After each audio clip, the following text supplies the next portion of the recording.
Olá! Hoje a gente vai começar a falar um pouco sobre a respeito das aberturas endodônticas, que são processos de aberturas que vão se iniciar pela coroa para ter acesso à polpa dentária, né? Para que nós consigamos fazer o tratamento endodôntico, que é o tratamento de canal. A abertura endodôntica, vocês vão observar que ela é bem semelhante nos dentes anteriores, nos dentes posteriores, sejam eles quais forem, os incisivos, os caninos, os premolares. E a abertura endodôntica, ela vai ser de extrema importância para o nosso preparo. Então, como a gente disse na primeira aula sobre a anatomia endodôntica, é muito importante a gente preservar o máximo de estrutura dentária que a gente vai fazer para que não haja, né, um desfortalecimento das cavidades. Então, para que haja, para que na verdade a cavidade não se enfraqueça, a gente vai e faz esses tipos de aberturas. Então, a abertura tem ela nos dentes anteriores e também nos dentes posteriores. Essa aula exclusivamente a gente vai dar uma introdução e vai falar um pouco sobre um pouco da anatomia desses dentes que a gente vai utilizar. Então, no incisivo tem uma raiz única, tem 2 canais, tem 3 canais, é triradicular. Então, nesse vídeo, a gente vai ver como é a abertura de cada dente e como é que eu vou fazer essa abertura, com quais são as brocas e tudo mais. É um vídeo bem completo para que a gente possa entender. Então, vamos lá. Então, para a gente saber como é que faz uma abertura coronária, a gente precisa entender o que é uma abertura coronária. Mas para que eu tenho que entender o que é uma abertura coronária? Bom, primeiro de tudo, a gente tem que ter um ponto de eleição. O ponto de eleição é onde eu vou começar o meu preparo. Então, por exemplo, quando você pega para fazer uma restauração, você tem que iniciar o preparo de algum ponto, né? Seja ele no sulco central, seja ele na face cervical, na face oclusal, de algum ponto você tem que iniciar. Então, é o ponto inicial, o ponto de eleição que eu vou começar a minha abertura. O ponto de eleição de um premolar, por exemplo, é o sulco central, na face oclusal. Então, cada grupo de dentes tem um ponto de eleição inicial. Já a direção de trepanação vai ser uma direção que vai ser assumida pela broca, né, que vai estar na alta rotação ou na baixa rotação, em direção à câmara coronária. Então, como é que vai estar essa broca? Ela vai estar em direção ao canal mais volumoso, ela vai estar paralela ao longo eixo do dente, ela vai estar perpendicular ao longo eixo do dente. Como é que vai ter essa broca? E qual é a direção que eu tenho que colocar minha broca para ter acesso ao canal, para ter acesso à câmara pulpar, à câmara coronária? Então, qual é a direção que eu tenho que assumir com a minha broca? Depois a gente vai fazer a forma de contorno. A forma de contorno, a gente vai tentar reproduzir nessa abertura uma estrutura semelhante à forma externa da câmara coronária. Então, por exemplo, se a gente está fazendo uma abertura coronária de um incisivo, a gente vai tentar fazer ele o mais triangular possível, que é a forma externa da coroa. Então, a gente tem que respeitar de cada dente. E a forma de conveniência é um contorno final obtido com a facilidade de fazer com que haja uma melhor visualização, uma melhor localização, que eu consiga observar a embocadura dos canais. Então, aqui eu consigo observar que é um formato trapezoidal, que aqui eu tenho embocadura dos meus canais nesse premolar, nesse molar, nesse canino. Então, nisso, a gente vai permitir, né, que o instrumento entre reto e faça aquilo que ele está programado para fazer. Então, para a gente falar sobre cada dente em específico, a gente vai começar a falar sobre os nossos queridos incisivos. Os incisivos, a gente não vai iniciar logo de cara falando sobre como é a abertura coronária dele. Vamos lembrar dele um pouquinho da anatomia. Então, os incisivos, ele é um dente que apresenta uma raiz única, os incisivos centrais superiores. Geralmente, quando a gente faz uma radiografia de um incisivo central superior, a gente observa que só há um canal. Então, nessa radiografia, a gente vê que há um canal único. Isso geralmente é 100% dos casos. E o incisivo central superior, ele é um dente em que a gente consegue tratar ele facilmente, até por conta da sua posição na arcada dentária, assim como os incisivos laterais inferiores e o incisivo central inferior, e o incisivo lateral superior também da mesma forma. Então, ele é um dente que a gente consegue tratar facilmente por conta da sua localização e também por conta que ele só tem um canal. Já os incisivos laterais superiores, ele também vai apresentar uma raiz única 100% dos casos.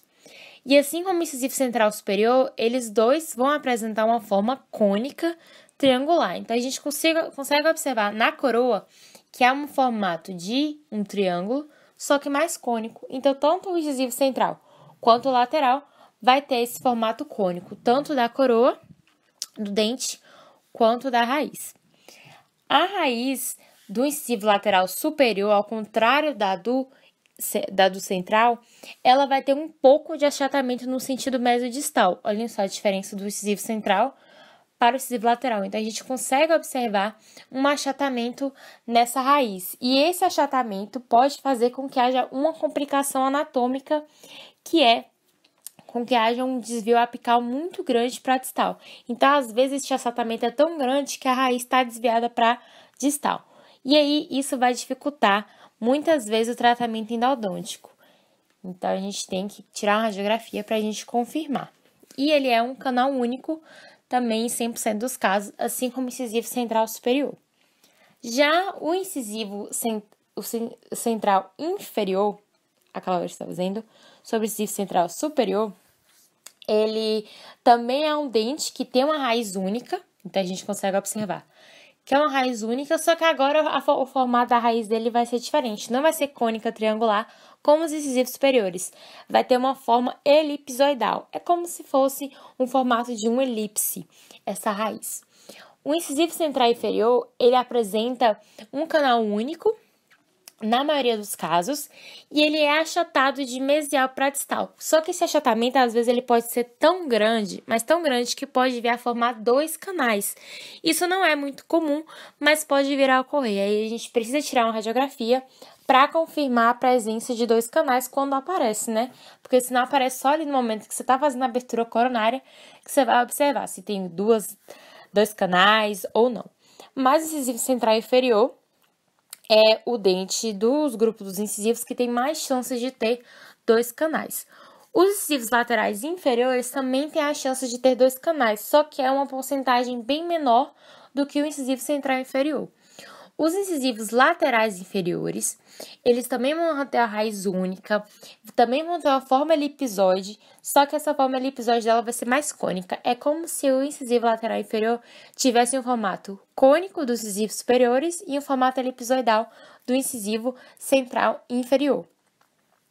Ele também vai ter um achatamento mesodistal e às vezes ele pode ser muito acentuado, formando 2 canais. Mas como eu disse, é mais provável, né, que tenha 2 canais no incisivo central inferior do que no incisivo lateral inferior.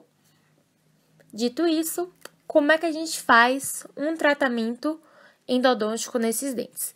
Inicialmente, a gente sempre vai tentar abordar o incisivo pelo centro da face palatina, pelo centro da face lingual, porque a gente vai tentar preservar a estrutura dentária externa, que vai ser mais estética, mais visível.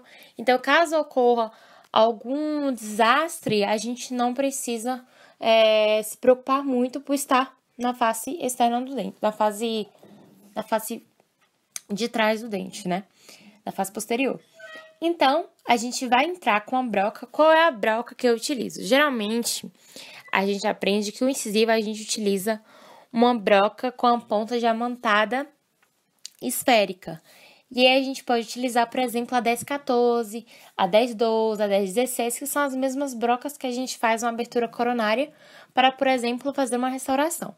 Então, a gente entra com a broca aqui no centro da face palatina, tem que estar acima do cíngulo, não pode ser em cima do cíngulo ou abaixo do cíngulo, acima. E aí a gente desgasta inicialmente aqui no ponto de eleição. Já na direção de trepanação, a gente vai colocar essa broca inicialmente perpendicular à superfície do esmalte do dente E aí a gente vai desgastando, desgastando. E aí quando chega na metade da dentina, a gente vai mudar essa broca de direção e vai colocar ela paralela ao longo eixo do dente. Depois, na forma de contorno, a gente vai fazer com que haja um contorno semelhante à superfície do dente. Então, a gente viu que o dente, ele era cônico triangular. Então, o incisivo, a raiz é cônica triangular, então a gente vai fazer um formato de contorno aqui, cônico triangular, com a base voltada para a incisal. E, por fim, a forma de conveniência. A forma de conveniência, tanto dos incisivos quanto dos caninos, é a mesma. Então, eu vou deixar para falar sobre a forma de conveniência nos caninos, que aí a gente aprende um pouco mais. A forma de contorno, depois que a gente está desgastando, desgastou o esmalte, desgastou a dentina, estamos perto da porção da polpa, a gente troca de broca e coloca uma broca troncocônica com a extremidade arredondada de ponta inativa. Pode ser uma 2215, pode ser uma 3215 e aí a gente desgasta até chegar, né, na câmara coronária. Mas é claro que a gente tem que respeitar o assoalho lingual, dependendo de onde está a embocadura, e também os conos pulpares. A gente sempre tem que tentar preservar essas duas estruturas. Depois de a gente falar sobre os incisivos, vamos falar sobre os caninos. Vocês vão observar que o canino ele é bem semelhante aos incisivos. Vamos falar então sobre o canino superior. O canino superior, ele é o dente mais longo da arcada e ele apresenta uma raiz única e ela também tem um formato cônico triangular, como os incisivos superiores. Então, a gente já sabe que todos os dentes anteriores e superiores têm uma forma cônica triangular. Ele também tem uma base paravestibular, então a gente consegue observar a base dele paravestibular, e também um achatamento no sentido mesodistal. E esse achatamento, ele gera, né, não tão grande quanto os incisivos inferiores, que a gente viu que há uma possibilidade, né, de ter dois canais, mas é um achatamento leve, então ele vai ter um canal único 100% dos casos. É claro que pode acontecer variações anatômicas. Os caninos superiores, eles apresentam uma característica muito importante que pode cair na tua prova ou em questão de concurso, que é relacionado aos seus textos. Então, a gente viu na aula anterior, vou deixar aqui o link na descrição se você não viu, a gente tem uma aula só em relação à anatomia endodôntica, a gente fala sobre o sistema de canais articulares, canais principais, vou deixar aqui o card e também o link na descrição do vídeo. E aí, a gente vê que os caninos superiores, aqui no seu texto cervical, tem uma ampliação. Então, olhem só, como o canino superior ele é um dente muito longo, o canal ele precisa se estender, ele precisa se ampliar para ele conseguir se estreitar até o ápice. E quando esse canal ele se amplia, acaba formando essa variação anatômica que é chamada de embolsamento. E aí gera um ápice mais pontiagudo, mais fino, que se estreita progressivamente. Então, por que o canino superior tem um embolsamento? Porque é um dente muito longo, então o canal precisa ampliar e acaba ocorrendo esse fenômeno chamado de embolsamento. Já os caninos inferiores, por sua vez, eles são dentes que que podem apresentar duas raízes, só que é uma chance bem pouca, em torno de 3%, mas é um dos dentes anteriores, é o único dente anterior que pode ter duas raízes. O canino inferior, ele vai apresentar raiz única em 97% dos casos e 3% dos casos raiz dupla, né, ou birradicular. Ele também vai apresentar uma forma cônica triangular, assim como os nossos dentes anteriores. E o canino inferior, ele também é achatado de distal para mesial. E quando ele é muito achatado de distal para mesial, pode vir a gerar dois condutos, como a gente consegue observar aqui nessa radiografia, ou duas raízes. Então, por ele ser muito achatado de mesial para distal, para ele se alongar de vestibular para lingual, pode gerar essa bifurcação ou essa dupla sistema de canais. E como é que a gente faz um preparo para um canino? Bom, o preparo é bem semelhante aos incisivos, vocês vão ver que a única coisa que vai diferenciar um canino do que um incisivo vai ser mesmo a forma de contorno. Porque o ponto de eleição é o mesmo, então a gente entra no centro da face palatina lingual, acima do cíngulo, respeitando, né, a forma, sempre na face lingual, todas as vezes, nos dentes anteriores. A gente entra com uma broca esférica, diamantada, com ponta ativa. Primeiro a gente entra com essa broca no esmalte perpendicular ao longo eixo do dente, é quando a gente está na metade da dentina. A gente coloca essa broca com a direção paralela ao longo eixo do dente.